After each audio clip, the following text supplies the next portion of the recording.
Narikang stood at the window of the space station and watched the Velkari ships arrive. There were so many of them, 40 massive warships, each one bigger than anything humanity had ever built. They moved through space like a dark cloud, blocking out the stars. Behind her, she heard Commander Hyun Park take a sharp breath. "That's a lot of firepower," Hyun said quietly. "They're not here to talk. They're here to threaten." Nari nodded but said nothing. She had expected this. The Velkari collective didn't believe in fair negotiations. They believed in power and control. For 3 years, human colonies and Velkari forces had fought along the border. Small battles, ship attacks, raids on outposts. Nothing large enough to call a real war, but enough to kill thousands of people on both sides. Now the Galactic Council had forced both sides to meet here, on Orbital Station Meridian. Neutral ground. A place where no weapons could be fired without breaking ancient laws. But laws only mattered if someone was strong enough to enforce them. "Ambassador Kang," a voice called from behind. Nari turned to see Yuna Lee rushing toward her. The young diplomat's face was flushed with excitement and worry. "The Velkari delegation is ready. They want to start in 1 hour." 1 hour, Nari repeated. She looked at Hyun. "Are our people in position?" "Yes, Captain Day has the ship ready for emergency departure. Security teams are posted at all access points. If things go wrong, we can be off this station in 10 minutes. Hyun paused. "But Ambassador, if things go that wrong, we might not make it off at all." Nari smiled without humor. "Then we better make sure things go right." The negotiation hall was enormous, with a curved ceiling that showed the stars above. The Velkari were already seated when Nari's team entered. She had seen pictures of them before, but seeing them in person was different. They stood nearly 7 feet tall, with bodies covered in dark green plates that looked like armor. 4 arms, 2 legs, and heads that seemed too small for their massive bodies. Their eyes were black and empty, showing no emotion. The hive speaker sat at the center of their group. Nari knew this was the one who spoke for all Velkari in this sector. When it talked, it spoke the will of millions of minds connected through their strange technology. "Humans," the hive speaker said. Its voice was like metal scraping on stone. "You have come to accept peace." It wasn't a question. It was a statement. Nari sat down across from them. Hyun and Yuna took positions on either side of her. 4 other human diplomats sat behind them. 12 humans facing 20 Velkari. The numbers told the story of this war before it even started. "We have come to discuss peace," Nari corrected gently. "To find terms both our peoples can accept." "There is only one term," the hive speaker replied. "Submission. Your species is young and dangerous. You expand too quickly. You fight too viciously. You cannot be allowed to threaten the order of this galaxy." Yuna shifted uncomfortably beside Nari. The young woman wanted peace so badly. Nari could see it in her eyes. But wanting something didn't make it possible. "What exactly does submission mean to the Velkari collective?" Nari asked, keeping her voice calm and professional. The hive speaker tilted its head. "We will provide protection. We will guide your development. We will ensure you do not become a threat to civilized species. And in return, you will dismantle your military fleet. You will accept Velkari governors on each of your colony worlds. You will integrate your communication systems with the collective. You will share all technology. You will join us." The words fell like hammers. Each one struck harder than the last. Nari heard Hyun's jaw tighten. She saw Yuna's face go pale. The other diplomats whispered urgently to each other. "How long would this integration take?" Nari asked. 3 generations. Perhaps 4. Your people will learn to think properly, to exist in harmony with the greater good. Nari understood now. This wasn't protection. This was extinction. Not with weapons and fire, but slowly, quietly, until nothing human remained except the shape of their bodies. "I need to consult with my government," Nari said, standing up. "We will reconvene tomorrow." "There is nothing to discuss," the hive speaker said. "We have offered you survival. Refuse and we will take your worlds by force. You have 12 colonies. We have 300. You have 5 warships here. We have 40. You cannot win. You can only choose how you will die." Nari met those black eyes and refused to look away. "Nevertheless, I will consult with my government tomorrow." She turned and walked out. Her team followed quickly. Behind them, the Velkari made a sound like grinding metal. It might have been laughter. Back in their quarters, Yuna immediately pulled up her tablet. "Ambassador, I've been reviewing Velkari history. There's something strange. They mention 47 species in their records from 1,000 years ago, but only 12 species exist in their territory now. What happened to the others? Hyun asked. That's the problem. There's no record. They just disappear from the files. Species that refused integration, I think. Species that said no. Nari felt cold. How long did it take? For them to disappear? Between 50 and 200 years. First, their names stop appearing in independent records. Then they're only mentioned as part of the collective. Then nothing. Hyun pulled up his own screen. There's more. I intercepted some Velkari communications. They're encrypted, but our AI broke through. The fleets outside aren't just for show. They have exact coordinates for all 12 human colonies. They're ready to move the moment these talks end. They were always going to invade, Nari said quietly. These talks are just ceremony. A formality before they destroy us. Then what do we do? Yuna asked, her voice small and frightened. Nari looked at both of them. At young Yuna, who still believed in diplomacy and reason. At Hyun, who had fought in the first battles against the Velkari and knew what they were capable of. At the tablet showing coordinates of human worlds, of millions of people who trusted her to save them. I need to contact Earth Command, she said finally. And then we need to make a choice. Not just for us, but for everyone. That night, Nari stood alone at the window again. The Velkari ships surrounded the station like predators circling prey. In the distance, she could see Earth's sun, a tiny point of light. So far away, so small against the dark. Tomorrow, she would give the Velkari their answer. Tomorrow, everything would change. She just had to decide which future humanity would face. Slow death or fast one. Extinction through submission or extinction through war. Neither option was good. But one of them let humanity die on its feet instead of its knees. Nari touched the window, feeling the cold glass against her palm. Behind her, a message alert chimed. Earth Command was responding. The message from Earth Command was short and painful. Nari read it 3 times, hoping the words would change. They didn't. Ambassador Kang, we trust your judgment. Earth supports whatever decision you make. However, be advised. Our military analysis shows 0 chance of victory in open conflict. If war comes, we will fight, but we cannot win. The choice is yours. Humanity stands behind you. Nari laughed bitterly. They were giving her permission to doom the human race, or save it through surrender. What kind of choice was that? She called her team together in the secure conference room. Hyun arrived first, his military uniform crisp despite the late hour. Yuna came next, clutching her tablet like a shield. Captain Dae Choi was last, still wearing his flight suit.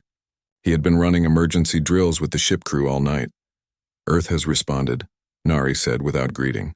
They leave the decision to us. That's not fair, Yuna said immediately. How can we decide for billions of people? Because someone has to, Hyun replied. And they chose her. Nari pulled up the holographic display.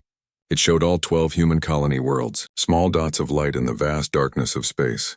Let's review what we know. Yuna, your research first.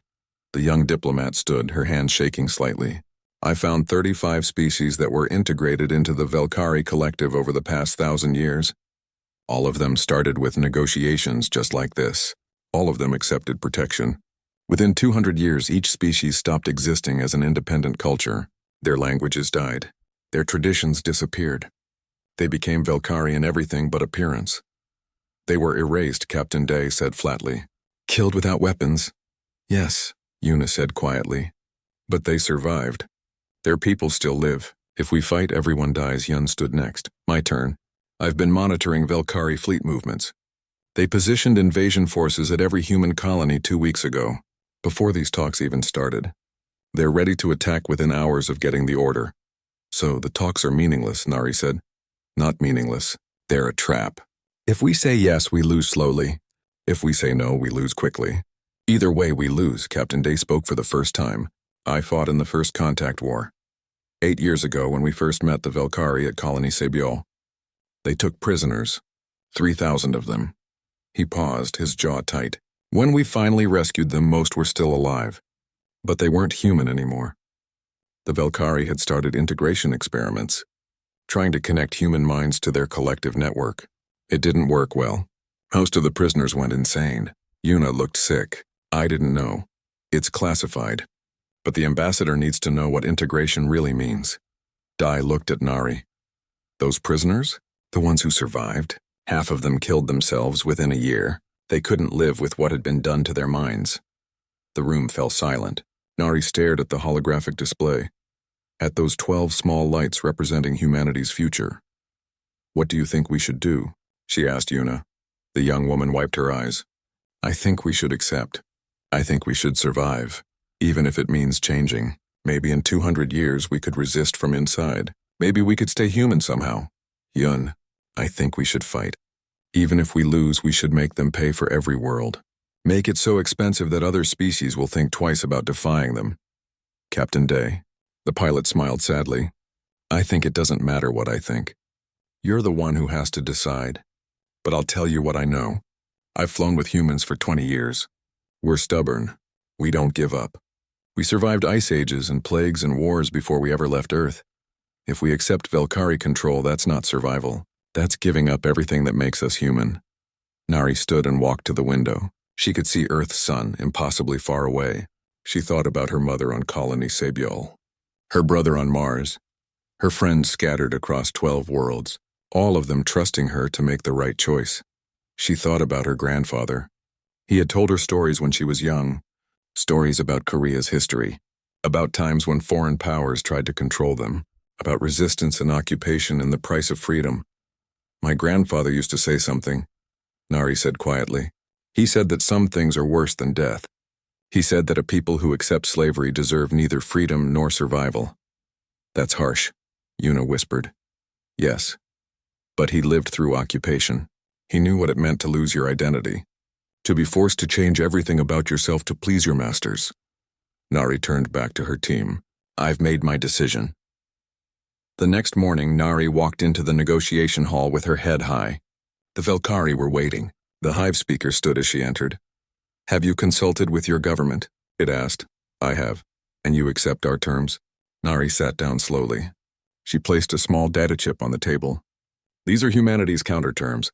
Complete withdrawal of all Velkari forces from human space. Recognition of human sovereignty over our 12 colonies and all space within 10 light years. A trade agreement with no military restrictions." The hive speaker stared at her. The other Velkari made clicking sounds. "It might have been surprise. You refuse our protection?" the hive speaker asked. "We refuse your control. Then you choose extinction." Nari felt her heart pounding, but her voice stayed calm. Humanity did not spend 10,000 years surviving on Earth, did not build ships and cross the stars, did not establish colonies on 12 worlds just to kneel before you. "We would rather burn than submit." The hive speaker leaned forward. "You cannot win. We have 300 systems. You have 12. We have 10,000 ships. You have perhaps 200. We have existed for 5,000 years. You have been in space for barely a century. This is not courage. This is suicide." "Maybe," Nari said. "But it's our choice to make." The hall erupted. Velkari delegates shouted in their grinding voices. Other alien observers who had been watching silently suddenly started talking urgently among themselves. This had never happened before. No species had ever refused the Velkari. The hive speaker raised all 4 arms for silence. When the noise died, it spoke slowly, carefully. "We will give you one final chance. Accept our terms within 24 hours or we will take your worlds by force. Every human colony will burn. Every ship will be destroyed. Your species will be hunted across the stars until nothing remains. We will erase you so completely that in 1,000 years no one will remember humanity ever existed." Nari stood up. She looked at Yuna, who was crying silently. At Hyun, who stood at attention like he was back in the military. At Captain Day, who nodded once sharply. "If you want our worlds," Nari said clearly, "you will have to burn for every meter of ground. You will pay in blood and ships and time. You will lose more fighting us than you've lost in a century. And when it's over, when you finally win, every other species in this galaxy will know that humans did not go quietly. They will know that we fought. They will know that resistance is possible." She gathered her data chips and turned toward the door. Her team fell in behind her. "Where are you going?" the hive speaker demanded. Nari looked back over her shoulder. "These talks are over. We have nothing more to say to each other. The next time we meet, it will be in battle."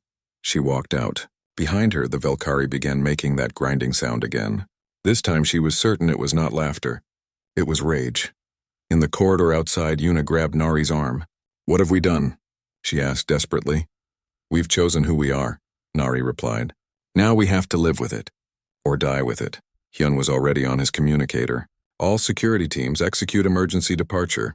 Captain Day, prep the ship for immediate launch. We're leaving now. They ran through the station corridors. Other aliens stared at them as they passed.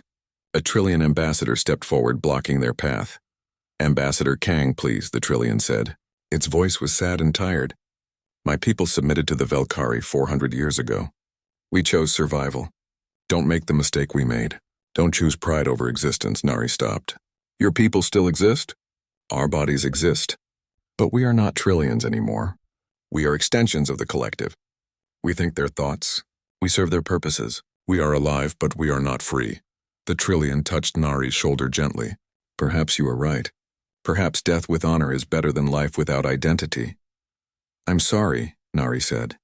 Don't be sorry. Just make them remember you. Make them pay such a price that other species will find courage in your example. The Trillian stepped aside.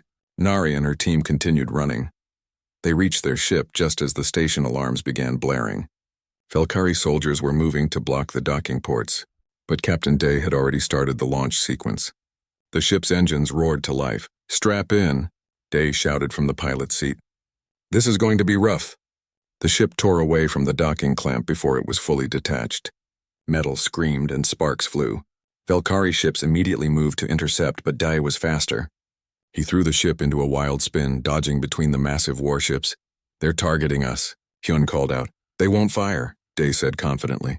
Not yet. They want to make an example of us later. He was right. The Velkari ships followed but didn't shoot. They wanted humanity to see their ambassadors executed publicly, to break human spirit before the invasion began. The emergency session at Earth Command was chaos. Nari stood in the center of the operations room, watching dozens of screens showing all 12 human colonies. Evacuation sirens wailed across every world. Ships of all kinds, military and civilian, were being loaded with desperate people trying to escape. But there was not enough time. There would never be enough time. We can evacuate maybe 30% of the population, Admiral Jin reported. His face was gray with exhaustion. Maybe 40% if we're lucky. The rest will have to stay and fight or hide. 48 hours, Nari said, looking at the countdown timer on the main screen. That's all we have. Hyun was coordinating with military commanders across all colonies. His voice was hoarse from talking for hours. Colony Hanbit refuses to evacuate. They say if the Velkari want their world, they'll have to take it from their dead hands. That's suicide, Yuna protested. She had been crying on and off since they returned to Earth. We have to make them leave. We can't force them, Nari said gently. They have the right to choose, just like I chose for all of us. Yuna turned on her. You chose wrong. We could have survived. Now millions will die. The room went quiet. Everyone was staring. Nari met Yuna's angry, frightened eyes. Yes, Nari said simply. Millions will die. Maybe all of us will die. I carry that weight. I will carry it until my last breath. But Yuna, if we had accepted Velkari terms, we would have died anyway, just slower. Our children would have forgotten how to be human. Our grandchildren would have been Velkari in all but name. Is that better? Yuna opened her mouth, then closed it. She looked away, tears streaming down her face. Captain Day entered the room, still in his flight suit. Ambassador, I need to return to my squadron. We're forming defensive positions around Earth. How many ships do we have? Nari asked. Here at Earth? Maybe 80 warships, another 200 armed civilian vessels. Across all colonies, perhaps 500 total that can fight. Against 10,000, someone muttered. Against 40, Day corrected. They're only sending 40 ships to each colony. They don't think they need more. That's still 400 ships total, Hyun said. Yes, but they're spreading their forces thin. That's a mistake. Day smiled grimly. If we can hurt them badly enough at one colony, maybe we can slow them down at the others. Nari looked at the screens again. Each colony had its own countdown. 48 hours. 47 now, time moving like water through their fingers. Ambassador Kang, a communications officer, called out. You have a private message. It's from your mother on Sabyol. Nari's breath caught. Sabyol was one of the smallest colonies with only 2 million people. They had almost no military defenses. Put it through to my office, she said quietly. In the small private room, Nari activated the message. Her mother's face appeared on the screen. She looked older than Nari remembered. It had been 3 years since they last met in person. My daughter, her mother said, smiling. I heard what you did at the peace talks. I heard you walked away. I heard you chose to fight. Nari felt tears building behind her eyes. I want you to know, her mother continued, that I am proud of you. Your grandfather would be proud. You did the right thing. We on Sabiol have decided not to evacuate. This is our home. We built it with our hands. If we must lose it, we will lose it standing up. Her smile widened. My generation survived the colony wars. We survived the food crisis. We'll survive this too, or we'll die trying. Don't carry guilt, Nari, carry hope. We're with you. All of us. The message ended. Nari sat alone in the dark office, finally letting herself cry. The 48 hours passed like a nightmare. Across all 12 colonies, people made impossible choices. Some evacuated, cramming onto any ship that would take them. Others stayed, preparing to fight with whatever weapons they could find. Farmers welded armor onto tractors. Factory workers turned industrial tools into weapons. Children were taught how to hide in underground shelters. Scientists worked frantically on new weapons. Engineers reinforced defensive positions. Soldiers drilled until they collapsed from exhaustion. And through it all, the countdown continued. 30 hours, 20 hours, 10 hours. Nari spent the time visiting military installations, talking to soldiers, recording messages for humanity's history archives. If they lost, if humanity was erased, at least there would be a record of why they chose to fight. 6 hours before the deadline, Nari addressed humanity one final time. Every screen on every colony showed her face. People of Earth and the colonies, she began. In a few hours, the Velkhari will attack. I am the one who rejected their peace terms. I am the one who chose war. If you hate me for that, I understand. If you curse my name as the Velkhari ships arrive, I accept that. She paused, looking directly into the camera. But I want you to know why I made this choice. The Velkhari offered us survival in exchange for our freedom. They offered us life in exchange for our identity. They wanted us to slowly forget how to be human, to become part of their collective, thinking their thoughts, serving their purposes. I could not accept that. I would rather humanity burn bright and brief than fade slowly into nothing. I would rather we die as ourselves than survive as something else. So I ask you now, fight. Fight with everything you have. Fight for your homes, your families, your freedom. Fight so that if we fall standing up. Fight so that when other species look at human history, they see a people who refuse to kneel. We cannot win this war, but we can make them remember us. We can make them pay such a price that other species will find courage in our example. We can prove that resistance is possible. The Velkhari think we are young and weak.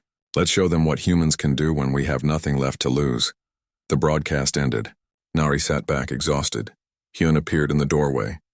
That was a good speech. Will it matter? To the people who survive?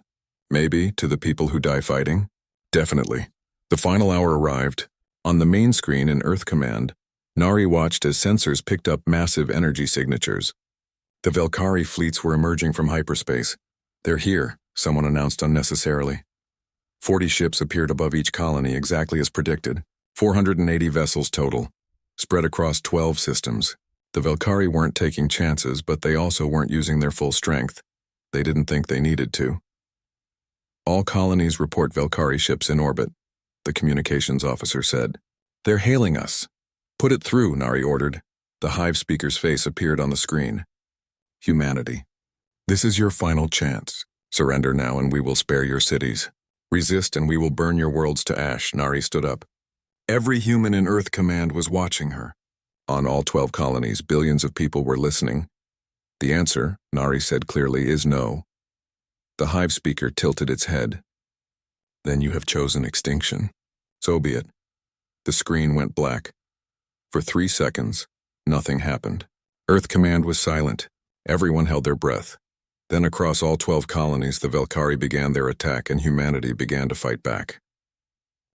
The first 3 colonies fell within 6 hours. Nari watched it happen on the command screens, helpless to stop it. Colony Minjae, Colony Bora, Colony Taeyang.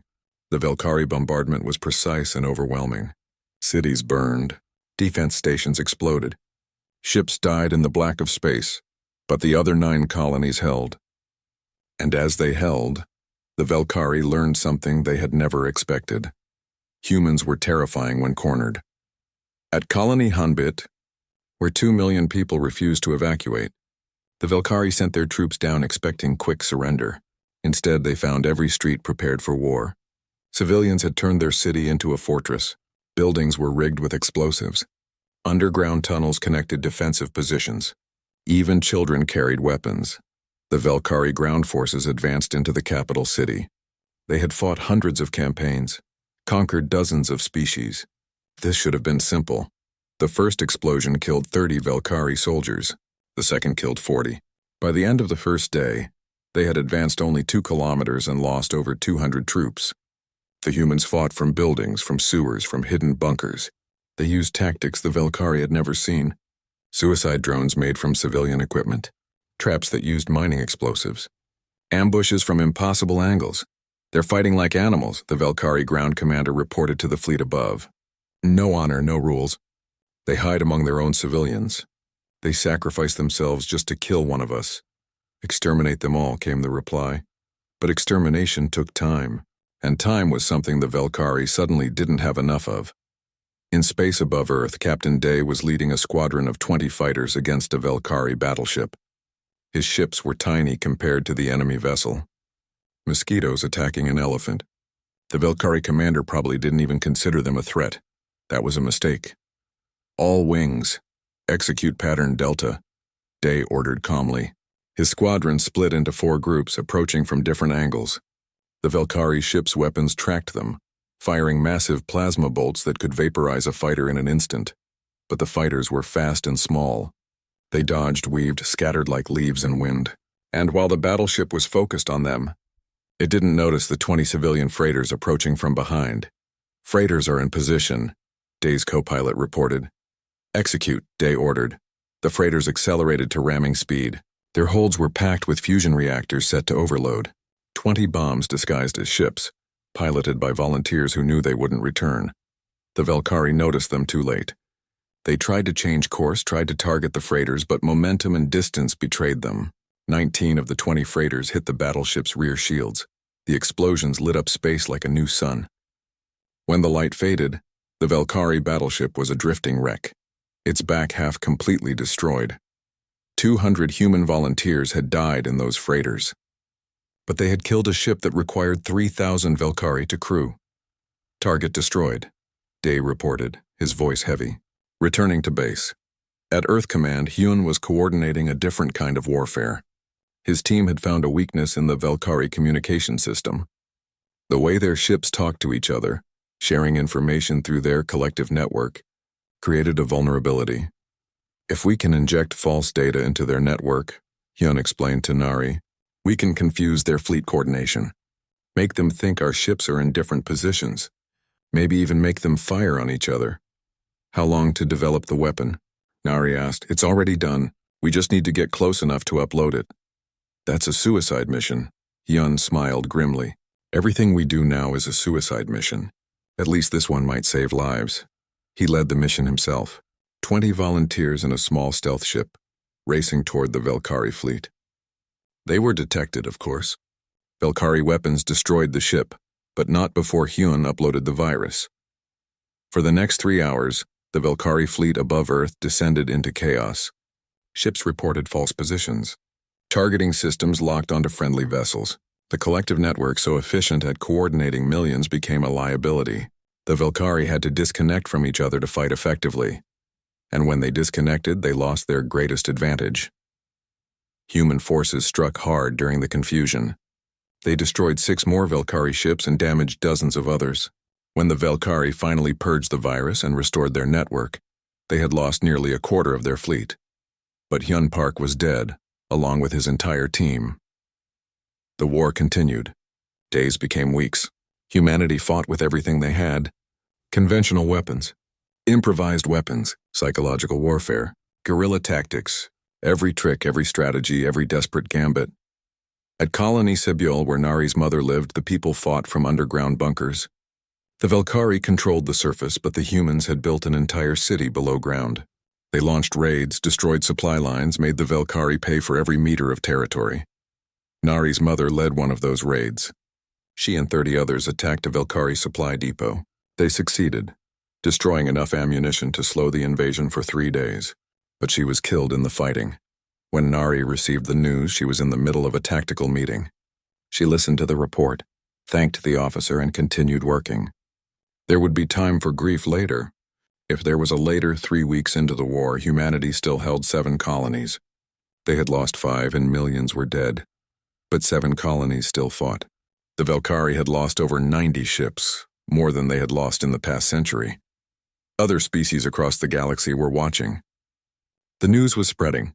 Humanity, the young species everyone dismissed, was making the Velkhari bleed. On Colony Hanbit, the siege continued. The Velkhari had given up trying to take the city intact. They were just bombing it flat, building by building. But the humans kept fighting from the rubble. Keep resisting. Kept killing Velkhari soldiers. How long can they hold? Yuna asked. She had stopped crying weeks ago. Now she just looked tired. As long as they choose to, Nari replied. Yuna had changed since the war began. She was no longer the young idealistic diplomat who believed in peaceful solutions. She had seen too much death, too much destruction, but she kept working, kept helping however she could. I was wrong, Yuna said quietly, about the peace talks. I thought survival was more important than anything. But I see now. This is survival. Fighting is how we survive. If we had accepted Velkhari terms, we would have stopped surviving the moment we said yes. You weren't wrong to want peace, Nari said. You were just too optimistic about what peace would cost. 4 weeks into the war, something unexpected happened. A trillion merchant ship entered human space, broadcasting on all frequencies. We are here to help. We have supplies. Medical equipment. We cannot fight for you, but we can keep you fighting longer. The Velkhari protested to the Galactic Council, but the Council ruled that supplying non-military aid was legal. Other species began doing the same. Food, medicine, raw materials. Not enough to turn the tide, but enough to keep humanity in the fight. The Velkhari had wanted to make an example of humanity. Instead, humanity was making an example of them, showing that resistance was possible, that the Velkhari could be hurt. That submission wasn't inevitable. In Earth Command, Nari looked at the tactical displays. 7 colonies still fought. The cost was staggering. Millions dead, cities destroyed, ships lost, resources depleted, but they were still fighting. Captain Day had been promoted to Admiral after his 20th successful mission. He had lost half his pilots but gained a reputation as a brilliant tactician. The Velkhari fleet commanders learned to fear his squadron. We can't win, Day reported during a strategy meeting, but we can keep making them pay. Every week we hold out, they lose more ships, more supplies, more credibility. How much longer? Someone asked. Months, maybe. If we're lucky and smart and the galaxy keeps helping us, eventually they'll bring in more fleets. Eventually they'll overwhelm us. But until then we fight, Nari nodded. That was all they could do. Fight and hope that somewhere someone was paying attention. Hope that humanity's resistance would inspire others. Hope that their sacrifice would mean something. 8 weeks into the war, Nari received a message from a species she had never heard of. The Korath, from a distant sector. We see what you are doing. We are inspired. We have been Velkhari subjects for 200 years. You have shown us that resistance is possible. We are rising up. Thank you. Nari read the message 3 times. Then she laughed. It was a broken, exhausted sound, but it was genuine. They were winning. Not the war. They would never win the war. But they were winning something more important. They were winning the right to exist, the right to resist, the right to inspire others. Humanity would probably die, but it would die free, and that was something worth fighting for. 4 months. Humanity held out for 4 impossible months. Nari looked at the tactical display and saw what remained of human civilization. 5 colonies still fought. 7 were lost, their surfaces burned or occupied. Earth itself was scarred by orbital bombardment, but the planet's defenses had held. The cost was beyond imagination. 20 million dead, maybe more. They had stopped counting weeks ago. But the Velkhari had lost over 150 ships, thousands of their soldiers, and something more important, their reputation. All across the galaxy, subject species were rising up. The Korath had been first, but others followed. Small rebellions at first, sabotage, protests, refusal to work, then larger uprisings, armed resistance. Open warfare. The Velkhari collective was being stretched thin for the first time in 1,000 years. The Galactic Council called an emergency session. They demanded both sides attend negotiations. The Velkari refused at first, but as more rebellions erupted, they reconsidered. They needed to end the human war quickly so they could deal with their other problems. Nari received the summons with mixed feelings. She had expected to die in this war. They all had. Now she was being asked to return to the negotiating table. Should we go? Yuna asked. Can we trust them? We have no choice, Nari replied. Our forces are exhausted. Our supplies are nearly gone. If we keep fighting, we'll lose everything in another month. Admiral Day agreed. We've accomplished what we set out to do. We've proven resistance is possible. We've inspired others. If we can get acceptable terms now, we should take them. The Velkari will never give us acceptable terms, Yuna said bitterly. They might, Nari said, because now we have leverage. They need to end this war, and the galaxy is watching. The negotiations took place on a different station this time, not Meridian, which was too close to Velkari space, a truly neutral location, guarded by ships from 20 different species. 10 species sent observers, all of them former Velkari subjects, all of them interested in what terms would be negotiated. The Velkari delegation looked different this time. The hive speaker was still there, but its posture was less confident, its voice less certain. Humanity, it began. You have fought well, longer than expected, more fiercely than anticipated. The collective acknowledges your strength. Nari said nothing. She just waited. We are prepared to offer new terms. You will maintain sovereignty over your colonies. We will withdraw our forces. There will be a demilitarized zone between our territories. Neither side will attack the other for 20 years. In exchange for what? Nari asked. You will sign a non-aggression pact. You will not aid species in Velkari territory. You will not encourage further rebellions. Nari looked at Yuna and Admiral Day. They both nodded slightly. These were better terms than anyone expected. Better terms than humanity deserved after losing so badly. But Nari remembered the Korath message. The trillions who helped them. The dozens of species who sent supplies. The rebellions happening across Velkari space. No, she said. The hive speaker's head jerked back in surprise. Explain. We accept the sovereignty and demilitarized zone. We accept the non-aggression pact. But we will not promise to abandon other species fighting for their freedom. Humanity has the right to trade with whoever we choose, to communicate with whoever we choose, to support whoever we choose. That is unacceptable. Then we continue fighting. Nari leaned forward. You came here because you need this war to end. Because rebellions are spreading across your collective. Because every week you fight us, you lose more control elsewhere. We came here because we're exhausted and dying. But we can fight longer. The question is, can you? The negotiation room fell silent. The observers from other species watched intently. The hive speaker conferred with its delegation for several minutes. Finally, it turned back to Nari, we agree. With one condition. Human military forces may not enter Velkari territory for 20 years. Acceptable, Nari said. But civilian ships can travel freely. And we make no promises about what private citizens do with their time and money. Another pause. Then, agreed. The treaty was signed 3 days later. 20 species witnessed it. The Velkari withdrew their forces from human space. Humanity kept its 5 surviving colonies and began the long process of rebuilding. But the real victory wasn't the treaty. It was what happened next. The rebellions in Velkari territory didn't stop. They grew.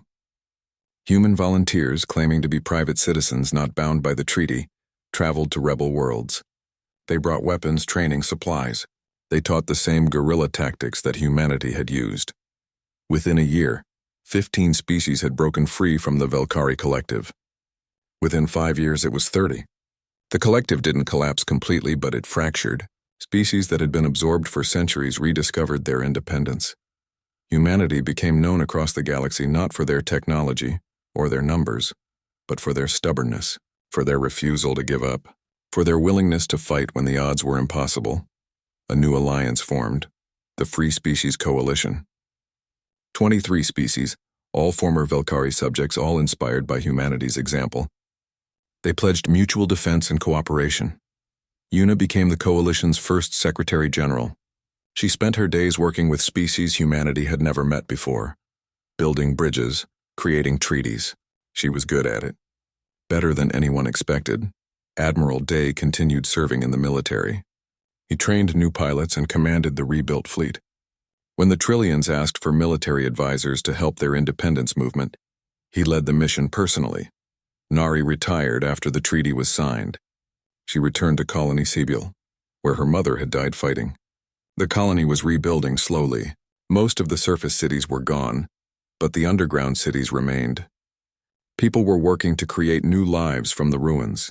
She helped where she could, teaching at the small university that had reopened, advising the colony government, planting trees on the scarred surface one at a time. 5 years after the war ended, they asked her to give a speech at the memorial for the dead. 20 million names were carved into a massive wall of stone. Nari stood before it looking at all those names. Her mother's name was there. Hyun's name. The names of the volunteers who flew the freighter bombs. The names of soldiers and civilians and children. We didn't win the war, Nari told the crowd. We lost 7 colonies. We lost millions of people. We lost more than I can bear to think about. But we won something more important. We won the right to exist as ourselves. We proved that submission isn't inevitable. We showed the galaxy that resistance is possible.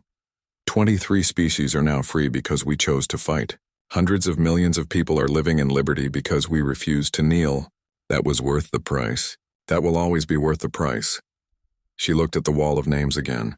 To everyone we lost, you did not die in vain. Your sacrifice changed the galaxy. You will be remembered. Not just by humans, but by every species that finds courage in your example. The ceremony ended. People dispersed slowly, touching names on the wall, leaving flowers and candles. Nari stayed behind. She found her mother's name and traced it with her finger. I miss you, she whispered. I wish you could see what we built. What your sacrifice made possible. A young woman approached her. A Trillion, Nari realized. One of the first generation born free of the collective. Ambassador Kang? The Trillion asked shyly. Just Nari now. I'm not an ambassador anymore. I wanted to thank you. My parents lived their entire lives as part of the Velkhari collective. They never knew freedom, but they told me stories about humanity. About how you walked away from the peace talks. About how you chose to fight. The young Trillion smiled. Because of you, because of what humans did, my parents found the courage to resist. I was born free. My children will be born free. All because you stood your ground. Nari felt tears in her eyes. Your parents did the hard work. They're the ones who fought for freedom. Yes. But you showed them it was possible. That's everything. The Trillion left. Nari stood alone by the memorial wall as the sun set over Sabiol. The colony was still scarred, still rebuilding. It would take decades to fully recover. Maybe generations, but it would recover as a free world. And that made all the difference. 10 years after the war ended, they unveiled a statue at Earth's capital. It showed Nari Kang walking away from a negotiating table, looking back over her shoulder with determination. The inscription read, "Some prices are too high, even for peace." Nari attended the ceremony but didn't give a speech. She let the statue speak for itself. That night, she received a message from the Korath homeworld. They were having elections, the first in their history. They wanted her advice on building a democracy. Nari smiled and began typing her response. The work wasn't over. It would never be over. Freedom required constant vigilance, constant effort, constant courage. But it was worth it. She looked at the stars through her window and thought about all the species out there fighting for their own freedom, finding courage in humanity's example, building new futures from the ashes of the old. Humanity had lost 7 colonies and 20 million people. But they had given the galaxy something more valuable than any of that. They had given them hope. And hope, Nari had learned, was the most dangerous weapon of all.